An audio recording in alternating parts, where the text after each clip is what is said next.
Welcome along to another Motorhome Matt podcast with me, Keith Gooden, and the man that you want to hear from. It's Motorhome Matt Sims. Bless you, Keith. How are you? I'm fine, thanks very much. And you? It's great to... Yeah, very well. Very well. It's good to be back. Yeah, weather's getting better. We're back together here in your fantastic podcasting studio. I'm raring to go.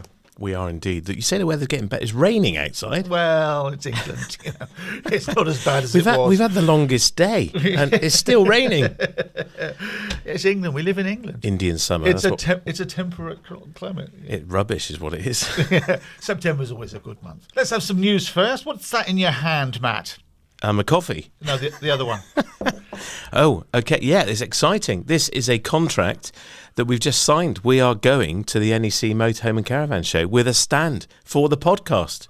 So for those who are listening to this, who are dipping their toe in the water, what does the NEC show mean to the motorhoming and caravanning industry? Well, every October and February is a huge show in Birmingham at the National Exhibition Centre. And this year it was back after several years off in February. And we are going in the October show 2022. We have taken a stand and we've signed the contract. We're good to go. It's been sent off today. So it's the very first time that a podcast is featured at the Motorhome and Caravan Show. In fact, I was asked when booking, what's a podcast? So we had to explain what we're all about. So we will be at the show throughout the week with a stand that hopefully will look a bit like the studio, and we will be recording on and off throughout the week, recording some good friends of mine, some industry commentators, some industry peers. We hope to be interviewing members of the audience as well. I mean, around 150,000 people go to this show. It's a big deal. And the other big part that we're doing there is we have taken over the atrium. I'm not going to say any more at the moment, but let's just say when you walk into the show, you will see Motorhome Matt. In all his glory. I don't know about glory, but we've sponsored some big areas at the show. So we're really, really keen on promoting the podcast, raising awareness of the podcast. We've had some overwhelming feedback on how helpful it's been, and particularly for people who are new to this, buying their first motorhome, first campervan, first caravan. They've got lots out of it, which has been great, and that's the whole point of it, really. It's designed to help inform, inspire, and enthuse you as the listener to get out there and go and explore the UK and beyond in your leisure vehicle. And tickets are on sale now for the 2022 NEC. As we record this, they've gone live this week. Tickets sold out for the February show remarkably quickly. People were taken aback that they couldn't just turn up. I mean, for years, you've just been able to turn up, walk in, buy a ticket, and in you go.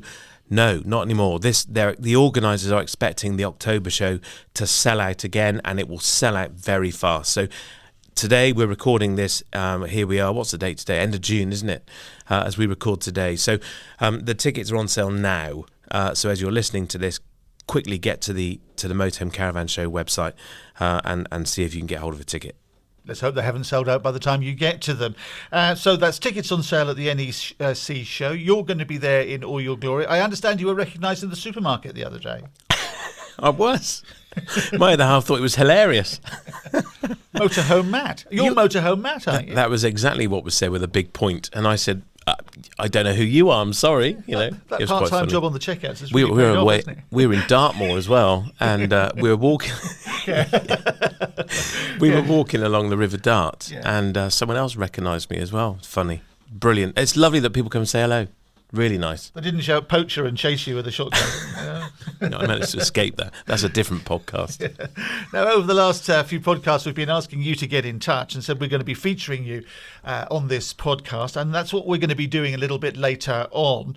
How can people get in touch then, Matt? Really easily. So we've got this great new feature where you can feature on the podcast. So if you head to our website, motorhomematt.co.uk and /ask Matt, you can record your question. Just hit the orange button, hit record, listen to it, check you're happy with it, and submit it. And we get you asking us a question which will feature in the episodes. So stay tuned to the end of this podcast. We're going to be featuring some of you. This week's episode, the main meat of it, is the rising cost of living. It's on everybody's mind, Matt, isn't it? It is. And inflation currently is running at about 9.4%, I think. Scary. It's as close to 10% as makes no odds. So it's having a big impact on all of us and how much money we have to spend on leisure and holidays and what we're doing. How is it impacting the motorhome industry? Well, it's an interesting one because we're seeing in our hire business, bookings are down. Volumes of bookings coming in are down. Inquiry levels at the moment are down. And we've looked at it and gone, what's happening? This is not normal. This is a new pattern. And I've actually spoken to several friends of mine who are competitors, if you like, around the country, and they're all in the same position, that bookings are down. Whether that's because there are more motorhome hire companies than ever, people that have gone on board to motorhome and they're putting them on these third-party websites for hire, maybe that's a factor. But even some of those platforms are reporting that bookings are down. So why is that? I mean, are people changing their spending habits? I mean, I haven't. I'm not particularly frivolous. I'm not particularly tight. But we are still, as a family, we're still doing what we would normally do. And, I put fuel in my car the other day, and I was actually listening to a podcast while I did it. And then I looked at so I wasn't concentrating, it clicked off, and I looked at the fuel pump. I won't repeat what I said, but the guy on the other pump burst out laughing. I said, I'm really sorry. I said, I've just seen how much I've put in the car. Yeah, and it was over 150 quid. It's a lot of money, isn't it? Yeah. I pulled into a petrol station the other day to do just the same. And, you have these self-service pumps now, and you put your card in, and it says you can fill up to £99. So I did, and then put another card in to put an extra 20 quid's worth in. It's just a joke. We doubled the value of your car. I've seen it. The petrol is worth more. Yeah, you're absolutely definitely. right. So, the general impact on tourism, you're saying it's having an effect, which I thought was fairly unexpected for your business. I would have thought everybody was in for the staycation, but it's not the case. Well, I think they are, but people, there's more motorhomes and caravans on the road than ever. Sales have been through the roof.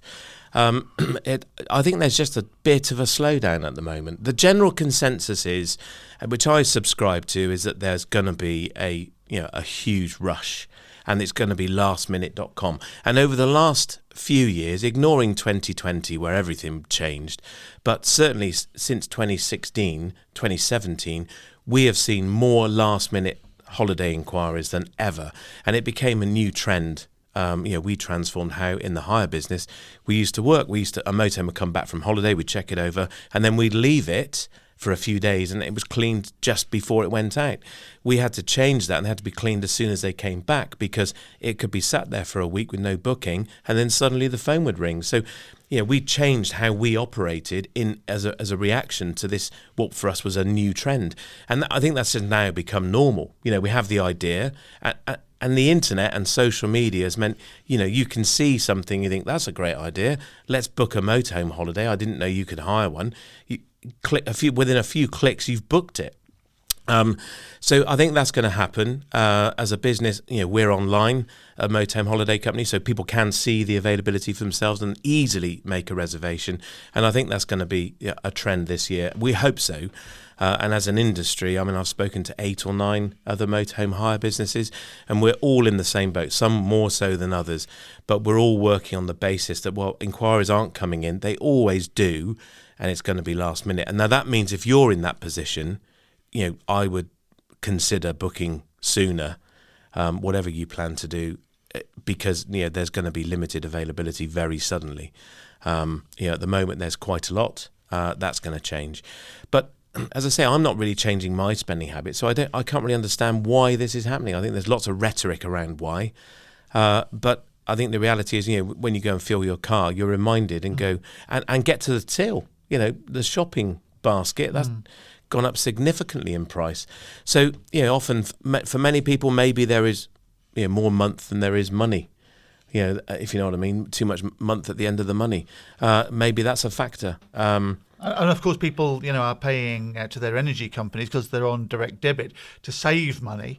All their direct debits have gone up, and that's a terrible shock. Mine went up the other day from £117 a month to £300 a month for dual fuel. So, if that's happening to me and it's happening to other people, again, you like the petrol pump and the till at the supermarket is another reminder that you're poorer. Yeah, and in isolation, these things you just kind of go, oh, well. but when they combine, that's a lot of money at the end of the month, isn't it? It's a big cost. So it's also interesting that in the retail side of the market, the leisure industry, there's a real slowdown there as well. And again, we, as an owner of an outdoor leisure accessory shop at thatleisureShop.com, quick plug, we've seen a slowdown too, and that's been odd. I mean, we're new, so we're a year old right now. Yeah, but we know that there's not fewer people motorhoming and caravanning. We know that people have gone for it as an option rather than go abroad. Yeah. So are they just leaving it parked on the drive, do you think?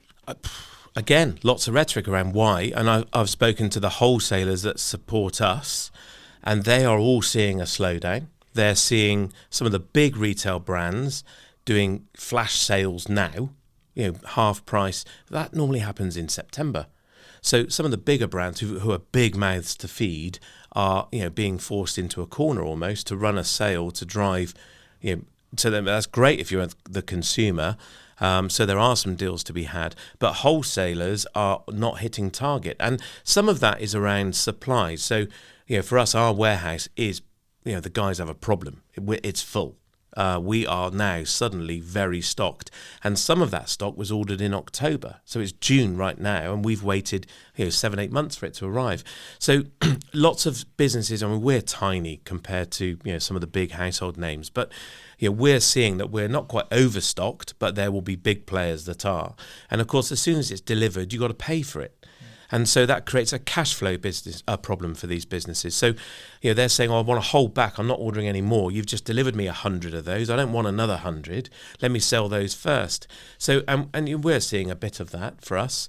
But it means we've got lots of product to sell. So it's industry wide. There's no pattern for this year. That's the general consensus, and we're kind of making up the rule book as we go this year. So we'll see what happens. Perhaps let's revisit it in October and see how the year has gone. Yeah, a political party during the week started talking about backlog Britain and how things are being delayed. And maybe this is another sign of that is rhetoric, that is a slogan, but it is. There's a grain of truth in there. And also people going on holiday. We know that UK tourism is booming, but people are using up their vouchers from holidays they booked, say, 2 or 3 years ago. I know I am this year, hopefully, fingers crossed, if my flight's not cancelled. Well, yeah, that's the thing, isn't it? That's rife at the moment. I mean, my 20-year-old daughter just completed her first year at uni, off on holiday with her friends to Greece, all cancelled. EasyJet said, nope, we're not putting the flight on. So, they're having to rebook. One of our own team, her holiday's been cut short, flight cancelled. So the first few days of their holiday is gone. So they're going to fly later. And, this is happening for everyone. I'm off to Spain. One of my other daughters has just finished her GCSEs. So we're off, as a well done, because she worked so hard. And hopefully I'm taking her away for 4 nights. We'll see if the flight happens. And what they're doing when they're cancelling these flights is they're not cancelling in both legs and saying you have to rebook the whole holiday and here's some compensation. They're cancelling one leg of the flight, and so the return leg still stands. So you've still got to get out there first on a delayed flight, but you're returning at the booking that you made earlier. So you've got a shorter holiday, and it's more uncertainty, isn't it? It is, yeah. And certainly in the hire business, we are seeing people coming in saying, we're seeing the pictures of all these queues at the airport, hugely crowded airport terminals. We just don't fancy it. They're not going to go for a foreign holiday on an aeroplane, and they're coming in talking to us about possibly doing a motorhome holiday this summer. And as I say, they're coming in now to talk about going away next week, next month. Normally people are booking for next year at this point. And it's not, it's all short term. And we were joking about the weather at the beginning of this, weren't we? But, September, I did make the point, September in this country does tend to be a bit of an Indian summer, doesn't it? So there's still plenty of time for you to book your motorhome or your caravan and have a great time. Let's hope we get an Indian summer, yeah. Yeah, well, we do more often than not, don't we? You've been talking to somebody, one of your friends, haven't you? I was catching up with a dear friend of mine, Becky, who... lots of families, as we say, are thinking of heading off on a different type of holiday for them. Maybe the first time in a caravan or a camper van. Maybe they bought one a couple of years ago and think, well, let's just not fly. Let's stay in this country and do something. But for many families, that's a challenge, particularly if you're a single mum. Becky's husband isn't interested in going in a caravan or camper van. And so Becky took the view, blow it, I'm taking the kids, I'm leaving you at home then. And she did. And I caught up with Becky. It was back at the NEC show in February, actually. And this is her story. So I'm here with Becky from Caravanology. We've been having a lovely chat about Becky's journey so far. Caravanology is a YouTube channel. And Becky is, well, I'll let you tell her. She's been out caravanning with the kids on her own. And Becky, tell us a bit about that. How did you end up with a caravan and kids on your own? What happened there? Well, I guess as a family we'd gone through tents and decided that was cold and miserable and we hated the pack up, so we went into a folding camper. Then the kids got a bit big for that, so we went to a trailer tent. Sounds a bit mad, but actually there was more space. And then after that, I was absolutely convinced we needed a caravan because it's so much warmer and so much nicer and with all the facilities and so on. But my darling husband, how can I put this? Dislikes caravans. I'm sorry, people, but that's the truth. And so after a year or so of trying subtle, nice ways to convince him that it would be warm and cozy and lovely, I just thought, blow it, and got my checkbook out and decided we were having a caravan and just told him that was that. A caravan was for us. And I towed it with a Volvo XC60 for a couple of years, and gradually came to the realization that it would be even better if I towed it with a VW van or a van of some sort. And so now we're towing with a VW van that's a day van and an occasional camper, and the little Ariba caravan on the back. And I guess I started doing that because I thought it was really important to get the kids out in the fresh air, and we'd run out of stuff to do locally, so I wanted to take them further afield, but taking them further afield meant that we had to stay somewhere, and I certainly wasn't interested in B&Bs and so on. So I thought a caravan would be perfect because it would give us our own little space, we'd have all our stuff with us, so we'd all be perfectly well set up and everybody have a space. So that's how we ended up with the caravan. That's fantastic. So you're away with the kids. How many kids have you got? I've got two boys, and I started taking them away on our own when I think the youngest was about, the youngest was 8-ish and the eldest must have been about 11. So obviously we've been camping all together before that, but they were that sort of end of primary school, beginning of senior school sort of age. And I have to tell you, they were an absolute nightmare when we first started going away, because the eldest is very particular about things and really didn't want to get involved. The youngest is my super keen, wonderful helper, but he does have a habit of running around crazily with the steady winder, and it did make me panic a bit about the caravan. It's a weapon to him. Absolutely, and they're small boys, so anything becomes a weapon, right? And so I had one extra helpful one and one completely non-helpful one that liked to just get a chair out and sit in the way. But I'm pleased to say, after a bit of nagging, a bit of shouting and a bit of nice cajoling, they are now a very well-oiled team. Fantastic. And did you do this pastime as a child then, or is this something that's brand new to you? Yeah, so I come from a caravanning family, so owning and running a caravan didn't scare me at all. I was always my dad's number one helper, I guess. And we did quite a lot of trips around the UK, and I think I was about 9 or 10 when we first ventured into France. And then we'd spend every summer, a couple of weeks at least in France every year, and it was brilliant. Just so much freedom, and I just remember all this, relaxed days. And so I was interested in recreating that for my kids. Yeah, fantastic. And I know you have, and we've been talking about your passion to encourage other mums to get away with their kids, whether they're on their own or not. What would you say to mums who are thinking, well, I couldn't possibly tow a caravan, it's not something I could do? What do you say to those people? Well, I think sometimes we just have to put our big girls' pants on, don't we, and just get on with it. I was absolutely terrified. I can tell you, the first time I actually towed the caravan. I towed our folding camper before, but that's a relatively small trailer, so I was absolutely petrified. I can tell you, I don't often get scared, but I was shaking when I pulled off of the lot with the caravan the first time. So what I did was literally just go 15 minutes down the road to the nearest campsite. First off, to check everything worked, but also just to get over that scary moment. I had to go on the motorway, which actually sounds scary, but I think that was quite sensible because it's a long straight road. You don't have to think about corners or anything else. So that worked out really well. So girls, just do it. I mean, it's great being out and about, and you get this amazing sense of accomplishment.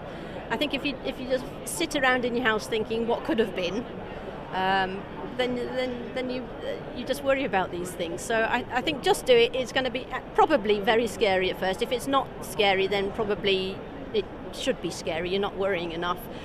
But you'll get the hang of it within 10, 15, 20 minutes. Just watch what the caravan's doing and take one of the club courses, or go and have a couple of hours with a trailer driving instructor, which will give you huge peace of mind. Because running a caravan these days is really easy. I mean, they're much heavier than they used to be when I was a kid. I mean, our family caravan, my dad and I could push around no problem to get it into its parking space. But these days they're also heavy. Get a motor mover on it so that if you get stuck, just unhitch the thing and motor mover it around. In fact, one day I got stuck in a Lake District country lane. It was an absolute nightmare. It was sleeting. It was the middle of winter. And the sat-nav cut out and we lost all phone signals, and I'd followed a wrong turn somewhere coming out the back of T-Bay service station, and we just ended up on this pokey little country lane, and it was getting thinner and thinner and thinner, and there was no way I was going to be able to reverse turn the caravan around. So I just thought, right, blow it, we just need to go back. So I parked the car, unhitched the caravan, just enough room to spin it in the road, and then park it literally in somebody's gateway while I moved the car past, and then just rehitched it again. And the kids were hangry at that point. Hangry. They were really hangry. It was coming up to dinner time. They had little tums. We'd been on the road for quite a long time because we were on our way to Scotland actually that time. And I've never felt so depressed and annoyed. And right at that moment, the eldest, who's really not known for his fondness, comforts, expressions of love, shall we say, he turned around and he said, "Mum, we know you can do this. You've got it." And I nearly cried. I really did. It was just wonderful. And he's never expressed any other fondness or gratitude or admiration since. But I remember that moment forever. I bet you do. Yeah, of course. And so you should. Well, that's fantastic. And of course, the kids love being away in it, don't they? You're giving them some great memories, as you have for yourself from your own childhood. I think it's fantastic. So, mums, if you're listening, Becky's advice is just do it. Is that right? That is absolutely perfect. Just get on with it. You can overcome any problem. There will be problems, but just have faith in yourself that you can do it. Brilliant. And we're here at the NEC show, as you can tell by the noise if you're listening. And Becky mentions the caravan towing courses. They offer them here at the show for free, don't they? They do indeed. I've seen quite a lot of people out and about, white faces to start with, but the smiles seem to come on in the first few yards. So I think it's a fantastic thing that you can do at the show. Really, really important, and it'll give you that faith. It's certainly something I was worried about before I ordered ours, mainly because I was sort of leading the purchase, and I was panicking about, do I go for a huge, long, great big caravan or a small, short one? Does it really make that much difference in terms of towing? So do come to one of the shows and do have a go at the towing tuition, because I think that'll give you a lot of peace of mind and help to really focus your decision. Brilliant. Great advice. So where do people find you, Becky? Tell us again. So they find me at Caravanology on Twitter, or my YouTube channel is Caravanology with Becky. We will check you out. Thank you, Becky. That's been brilliant. Thanks so much. You're welcome. Good luck, mums. Now, Matt, we've been asking people over the last few podcasts to get in touch with us and ask questions of you, put you on the spot, and that's exactly what's been happening. It's been great. You can do that. Just go to motorhomematt.co.uk/ask Matt, and we can get your voice on the podcast. Absolutely. Leave your name and where you're from as well, because we always like to give you a big plug. First of all, we've heard from Rebecca, haven't we? Here she is. Hi, Matt. Rebecca here. We've just bought our first camper van and we are very excited. We bought it from a dealer 2 hours from our house. And my question to you is, do we go ahead and get any extras fitted, for example, television or Wi-Fi, with the dealer 2 hours from our home, or do we get it done closer to home? Love to know your opinion on that. Bye. So Rebecca says, should she get it fitted at the dealer or get those extras as an after sale? Yeah, good question. Thanks for that, Rebecca. Well, I guess it depends if you at the point you're buying it, there's an opportunity to negotiate the cost of those extras into the deal. It sounds like Rebecca hasn't done that, and so there are going to be an after purchase extra. She's purchased 2 hours from home. Now, for many of us, that's normal because there's not a dealer that's selling that motorhome. You have to travel to go and get the motorhome you want. So there may be a reason to get it done at the dealer for convenience, so you can pick it up, test everything, and away you go. But what happens if there's a problem? That would mean potentially you're driving all the way back to the dealer, which can be hundreds of miles, fuel costs, as we were talking earlier. That's going to be a big expense. So I think things that are invasive to the motorhome, where you're drilling it and cutting into it, would be a good idea to have done at the dealership, because they are potential warranty impacts. So if there's down the line there's a water leak where a television area or a satellite dish or something was fitted to the roof, that's going to be a warranty claim. And then you've got some recourse with the dealer that did it, and they would be on site to help you rectify that. If it's something lighter, that is less invasive to the motorhome, that you want to have fitted to a television, to a TV bracket, or just a TV bracket inside the motorhome, for example, and you're not brave enough to be drilling the wardrobe to mount the bracket on, and you want someone to do that, then there are lots of mobile engineers that will come to your home and do that type of job. So there isn't really a wrong answer or a right answer to this. It's going to be what suits you. My advice would be, as I say, if it's invasive to the motorhome and there's a risk of a warranty breach down the line, or a warranty claim, should we say, then it would definitely be worth getting the dealer to do that for you. Would the dealer give you a better deal than having it fitted maybe some weeks after you got delivery? They might do. I mean, they're less. I guess they would be less motivated to do that. At the point you're buying the motorhome, you say, "Oh, I want to add a Wi-Fi aerial to the roof and a bike rack." Then there's an opportunity to have a negotiation where they're included for free, or you buy them at cost and they fit them for free. So that would be the time to have that discussion prior to purchase. It doesn't sound like Rebecca's done that, so she's bought it and she's adding extras now after the fact. So I mean, you could go back and the dealer may be keen to do a deal on those bits and pieces, but Rebecca's question is more about, do I get them fitted at the dealer or afterwards at home, and really that's going to be about convenience for her and also for the dealer, because they might not have the parts you need in stock. So, if it's going to delay your collection, you might think, I'll blow it, I'll manage without a bike rack, I'll just put the bikes in the garage or walk and not take them, and we'll get it fitted when we can get one down the line. There you go, Rebecca. I hope that's answered your question. There are warranty issues to keep in mind, but there's no reason why you can't retrofit, but also press the dealer for a good deal. As Matt was saying earlier in this podcast, things are a little bit slow at some dealers at the moment, so you never know what sort of deal you can negotiate for yourself. That's right, yeah. But, Rebecca's point about driving 200 miles, I know people that have driven way further than that to get the motorhome they want because, supply is thin. Yeah, but fuel wasn't £2 a litre. Well, yeah. So who are we hearing from next then?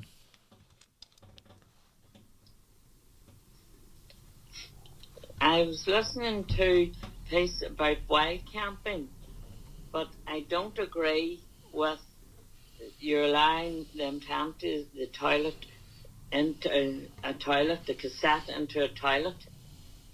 If this was allowed, why does motorhome campsites have the disposable emptying points?